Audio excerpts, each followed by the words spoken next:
नमस्कार दोस्तों, स्वागत है आपका आपके फेवरेट शो जिग्निशन में। टाटा मोटर्स ने अपनी पॉपुलर गाड़ियों में से एक टाटा पंच को नए अवतार में लॉन्च कर दिया है। इस कार में कौन कौन से किए गए हैं नए बदलाव और क्या है खूबियां, जानते हैं। हमारे साथ नई पंच है क्योंकि टाटा पंच ऑलरेडी भारतीय बाजार में काफी सालों से यानी कि पिछले 4 सालों से बिक रही है। 7 लाख से अधिक हैप्पी कस्टमर्स हैं और ये जो कार है अब ये इसके अंदर मिल जाता है एक नया अपग्रेड। क्या कुछ नया बदलाव इस कार में है, आइए जान लेते हैं। शुरुआत इसके फ्रंट प्रोफाइल से करते हैं। तो सामने से आप देखेंगे तो ये जो कार है वो आपको ड्यूल टोन में नजर आएगी और 4 नए कलर ऑप्शन के साथ ये कार आने लगी है। और इसके जो अहम बदलाव हैं वो हैं इसके DRL हेडलैम्प सेटअप और फ्रंट में दिया गया 3D ग्रिल। वहीं पर जो साइड प्रोफाइल है आप देखेंगे तो साइड से दिखने में हूबहू पुराने पंच की तरीके से दिखेगी, लेकिन इसका जो टायर है और जो टायर की साइज है वो बदल दी गई है। 16 इंच के यहाँ पर आपको एलॉय व्हील मिल जाएंगे। वहीं पर जो इसका रियर प्रोफाइल है यहाँ पर आप नजर डालेंगे तो इसका जो कनेक्टेड लाइट है यानी कि कनेक्टेड जो टेल सेटअप है वो पूरी तरीके से नया दिया गया है, जिससे ये कार दिखने में और भी ज्यादा आपको प्रीमियम नजर आएगी। साथ ही ये जो मैं आपको मॉडल दिखा रहा हूँ ये CNG है, यानी कि इसके अंदर आपको एक बड़ा सा बूट स्पेस मिल जाएगा। यानी कि CNG होने के बावजूद भी इसके अंदर आपको 210 लीटर का जो है वो बूट स्पेस मिल जाएगा। वहीं पर अगर ये पेट्रोल मॉडल होता तो यहाँ पर आपको 366 लीटर का बूट स्पेस मिलता। अब इसके अंदर चलते हैं और समझते हैं कि इसके इंटीरियर में कौन कौन से नए बदलाव देखने को मिलते हैं। तो सबसे पहले आप देखेंगे तो इसका जो स्क्रीन सेटअप है वो पूरी तरीके से नया है। साथ ही इसके अंदर ये जो सेंट्रल कंसोल है ये भी नया दिया गया है।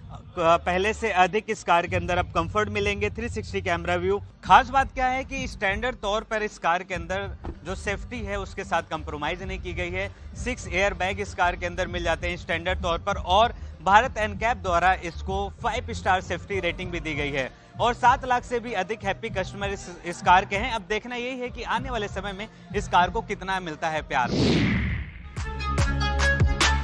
ये तो रही टाटा पंच से जुड़ी तमाम डिटेल्स। आइए बात करते हैं टाटा मोटर्स पैसेंजर व्हीकल्स के MD and CEO Shailesh Chandra से और जानते हैं क्या है कंपनी के अपकमिंग प्लान्स। नई टाटा पंच आज लॉन्च हो गई है और इसकी जो शुरुआती कीमत रखी गई है 5,59,000 रुपए एक्स शोरूम। और इस कार के अंदर क्या क्या है खूबियाँ और टाटा मोटर्स पैसेंजर व्हीकल का क्या है फ्यूचर प्लान, इसको बताने के लिए हमारे साथ मौजूद हैं टाटा मोटर्स पैसेंजर व्हीकल के MD and CEO Shailesh Chandra sir. Sir first of all very congratulations. नई पंच की जो प्राइसिंग है काफ़ी अच्छी रही। 4 सालों से इंडियन मार्केट में है और इसके जो कस्टमर हैं अप्रॉक्स 6 और 7 लाख के बीच में हैं। तो इस कार के अंदर कौन कौन से नए बदलाव मिलते हैं और अभी क्या कुछ इसमें सेफ्टी वाइज भी आपने बताया कि BNCAP ने इसको रेटिंग दी है, तो क्या कुछ इसके अंदर सेफ्टी वाइज भी नया मिलता है? देखिए, मैं आपको 2021 में ले जाना चाहूँगा। पहले जब अक्टूबर 2021 में हमने इस कार को लॉन्च किया था तो उसके पीछे आइडिया ये था कि मैं एक ऐसी कार कैसे ला पाऊँ जो एक कॉन्फिडेंट SUV की तरह दिखे लेकिन जेब पर भी भारी ना पड़े, राइट?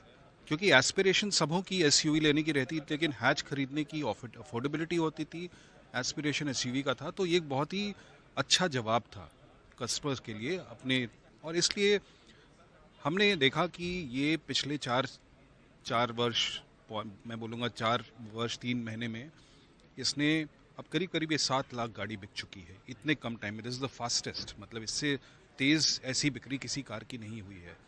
हमने देखा है कि 2-3 कारणों से लोग इसको पसंद किए। एक तो मैंने जैसा कहा कि काफ़ी एक्सेसिबल सब कॉम्पैक्ट SUV थी तो इसने कैटेगरी एक क्रिएट की। उसके बाद जो इसकी अर्गोनॉमिक्स थी, बैठने की, कमांड सीटिंग पोजीशन, अच्छी ग्राउंड क्लियरेंस और 5 स्टार सेफ्टी, पहली बार उस समय हम लोगों ने लाया था GNCAP 5 स्टार रेटिंग हुआ करती थी। तो ये तीनों का जो एक कॉम्बिनेशन था वो कस्टमर्स को बहुत भा गया और यही कारण है कि ये एक रनअवे सक्सेस रही ये 4 वर्षों में। तो जब हम नई पंच के बारे में सोच रहे थे तो एक जाहिर सी बात है कि जो ऑलरेडी एक सक्सेसफुल प्रोडक्ट है उसकी जो खूबियां हैं उसको हम मेंटेन रखें सबसे पहले तो, या उसको नेक्स्ट अगले स्तर पर ले जा सकें।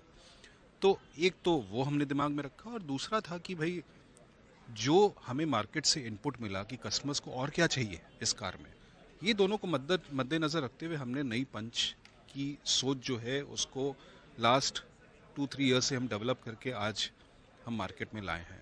इसमें क्या खूबियां हैं, ये हम बोलते हैं बोल्डर, फास्टर, स्मार्टर और सेफर। ये 4 जो स्तंभ हैं इस पर काम किया है। बोल्डर इसलिए क्योंकि इसकी स्टैंड अगर लुक देखें, अगर यहाँ पर इसकी लुक देखें तो इसको और एक कॉन्फिडेंट एसयूवी की लुक दी गई है। मॉडर्न डिज़ाइन एलिमेंट्स दी गई हैं कि बस जैसे जैसे ट्रेंड्स डिज़ाइन की चेंज हो रही हैं उसके साथ लाइटिंग एलिमेंट ये सब भी चेंज की गई हैं। फास्टर, बहुत बार जैसे हिली एरियाज़ में जो कस्टमर्स रहते हैं उनकी ज़रूरत एक अलग है।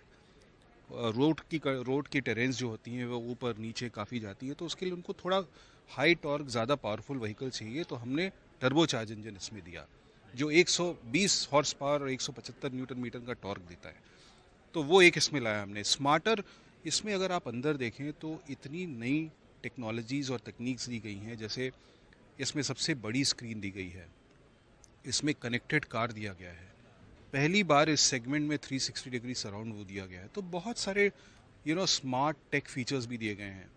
और सेफ्टी तो हमारा एक बहुत ही बड़ा स्तंभ है।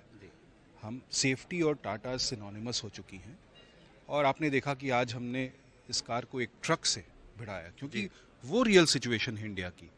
तो ये 5 स्टार रेटिंग भी इसको मिली है BN कैप में, जो कि एक लेवल ऊपर है 5 स्टार GN कैप की, क्योंकि और स्ट्रिंजेंट बना दिया गया सेफ्टी नॉर्म्स, इसलिए 6 एयरबैग्स इसमें स्टैंडर्ड आती हैं। तो ओवरऑल अगर मैं बोलूँ तो ये दिखाता है कि कॉम्पैक्ट का मतलब समझौता नहीं होता है, आपको समझौता करने की ज़रूरत नहीं है, और वही न्यू पंच का हमारा मोटो रहा था। सर, अभी आपने एक नई परिकल्पना इस कार के माध्यम से रखी, वो ये है कि जो बेस मॉडल है, अब पहले के तरीके से नियमित जो गाड़ियां बेस आती थी तो लोग बेस मॉडल से थोड़ा हिचकिचाते हैं कि कुछ नहीं मिलता ना, उसमें अलॉय व्हील्स मिलते हैं, हाइलोजन लाइट सेटअप होता है, अंदर कुछ नहीं मिल रहा है। तो आपके इस पंच में ऐसा क्या बदला गया है? बेस मॉडल में कौन कौन से जो है अब अच्छे फीचर्स आ रहे हैं? नहीं, देखिए, ये जैसा आपने एक्सप्रेस किया कि कस्टमर की फीलिंग क्या होती है बेस मॉडल के बारे में, यही हमने इनपुट मार्केट से लिया। तो अगर बेस मॉडल में अगर हम एक एक्सेसिबिलिटी लाते हैं प्राइस की, तो उसमें इम्पॉर्टेंट है कि ग्राहक का भी प्रेफरेंसेस धीरे धीरे चेंज होता रहता है। तो एक पॉइंट इन टाइम पे आपको देखना पड़ता है कि मिनिमम चीज़ें क्या हो जाती हैं। तो हमने डिफ़ाइन किया है कि मिनिमम चीज़ें जो हैं वो ऐसा नहीं है कि मैं कुछ दिखा रहा हूँ और प्राइस कुछ दिखा रहा हूँ और प्रॉमिस से बहुत दूर हूँ मैं। तो इसलिए हमने कहा है कि बेस मॉडल से ही हम कुछ एलिमेंट्स कॉमन रखेंगे, जैसे मान लीजिए सेंट्रल लॉकिंग हो गया, स्मार्ट की हो गया, या ये लाइटिंग हो गई, ये सब, इससे मैं वंचित क्यों रखूं कस्टमर्स को। तो बहुत सारी फीचर्स आपको बेस मॉडल में भी मिल जाती हैं।